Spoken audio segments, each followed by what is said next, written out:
Hello guys, welcome to online school. Today we see chapter 6 of 7th class social science.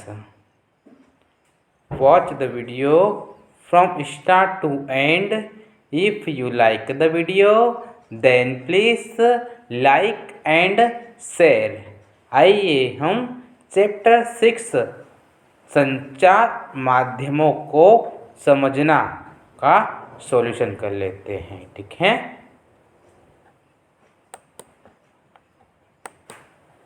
इसमें हम पहले question answer discuss कर लेते हैं।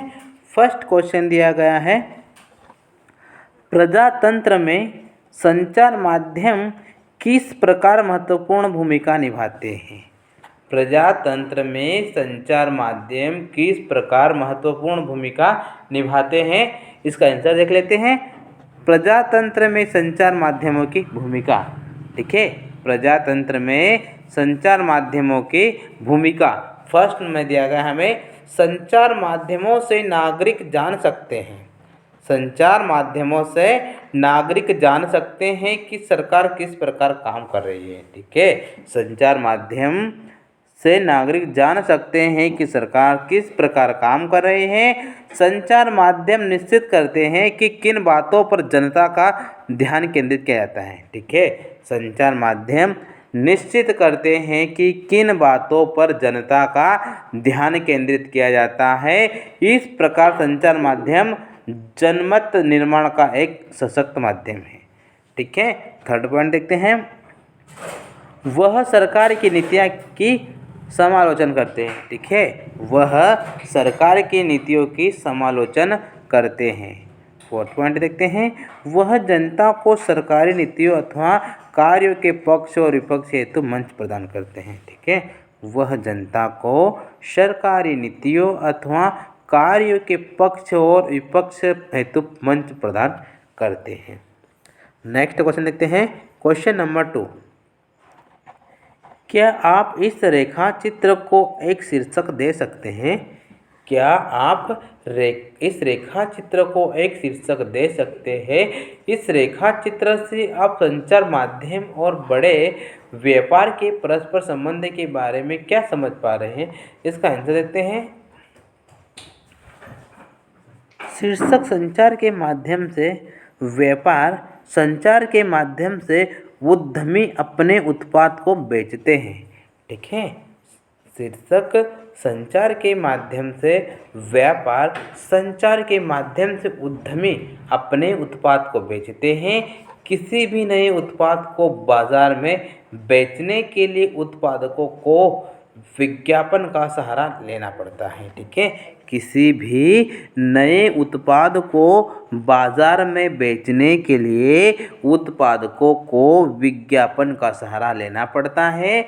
विज्ञापन देखकर ही उपभोक्ता वस्तुओं को खरीदते हैं। ठीक है, विज्ञापन देखकर ही उपभोक्ता वस्तुओं को खरीदते हैं, जिससे उत्पादकों की वस्तुओं की बिक्री बढ़ जाती है। ठीक है, जिससे क्या होता है, उत्पादकों की वस्तुओं की बिक्री बढ़ जाती है, जिससे उत्पादक अधिक धन बटोरते हैं। ठीक है, जिससे उत्पादक अधिक धन बटोरते हैं।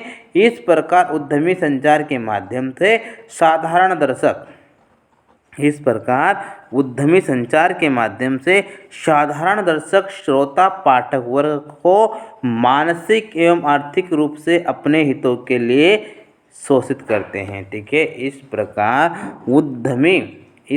उद्यमी संचार के माध्यम से साधारण दर्शक, श्रोता, पाठक वर्ग को मानसिक एवं आर्थिक रूप से अपने हितों के लिए शोषित करता है। ठीक है,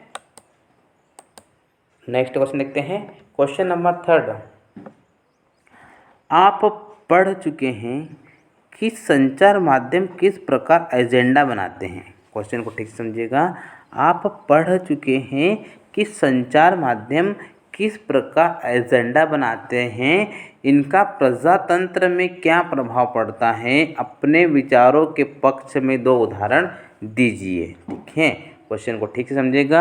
आप पढ़ चुके हैं कि संचार माध्यम किस प्रकार एजेंडा बनाते हैं, इनका प्रजातंत्र में क्या प्रभाव पड़ता है।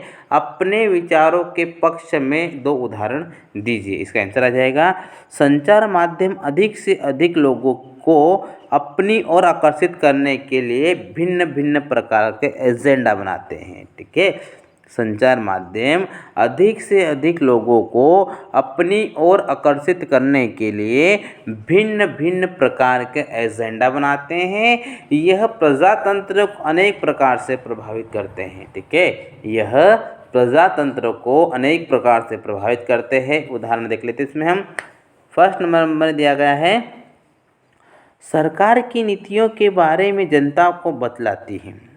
सरकार की नीतियों के बारे में जनता को बतलाती है।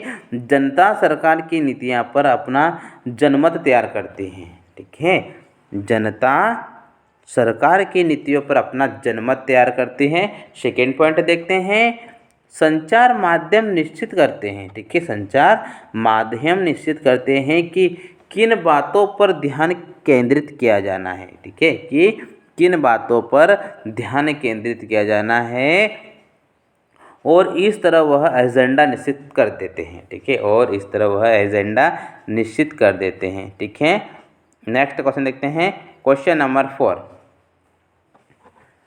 कक्षा परियोजना के रूप में समाचारों में से कोई एक शीर्षक चुनकर उस पर ध्यान केंद्रित कीजिए और अन्य समाचार पत्रों में से उससे संबंधित विवरण छाटिए। दूरदर्शन समाचार पर भी इस विषय पर प्रसारित सामग्री देखिए। 2 समाचार पत्रों को विवरण की तुलना करके उनमें समानता और भिन्नता की रिपोर्ट लिखिए।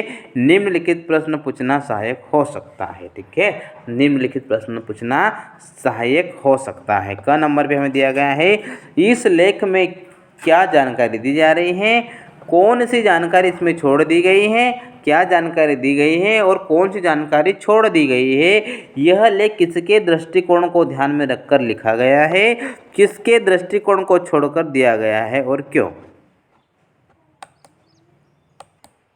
अब हम इसका आंसर देख लेते हैं। शीर्षक, प्रदूषण के कारण कारखानों पर वज्रपात। शीर्षक, प्रदूषण के कारण कारखानों पर वज्रपात। इस संदर्भ में 2 समाचार पत्र की रिपोर्ट नीचे दी गई है। ठीक है, शीर्षक, प्रदूषण के कारण कारखानों पर वज्रपात। इस संदर्भ में 2 समाचार पत्र की रिपोर्ट नीचे दी गई है। ठीक है, न्यूज़ ऑफ इंडिया की रिपोर्ट, इंडिया डेलो की रिपोर्ट। ठीक है, न्यूज़ ऑफ इंडिया की रिपोर्ट और इंडिया डेलो की रिपोर्ट। पहले हम देखते हैं न्यूज़ ऑफ इंडिया की रिपोर्ट तरफ। ठीक है, समाचार पत्र का शीर्षक, प्रदूषण फैलाने वाले कारखानों पर वज्रपात, विरोधियों द्वारा चक्का जाम, यातायात रोका। ठीक है, कारखानों के मालिकों और मजदूरों के हिंसात्मक विरोध ने आज शहर की गतिविधियों को रोककर रख दिया है। ठीक है, कारखानों के मालिकों और मजदूरों के हिंसात्मक विरोध ने आज शहर की गतिविधियों मीन्स एक्टिविटीज़ को रोक कर रख दिया है। सड़कों पर वाहनों के विशाल जाम लगने के कारण लोग समय से अपने काम पर नहीं पहुंच सके। ठीक है, लोग समय से अपने काम पर नहीं पहुंच सके।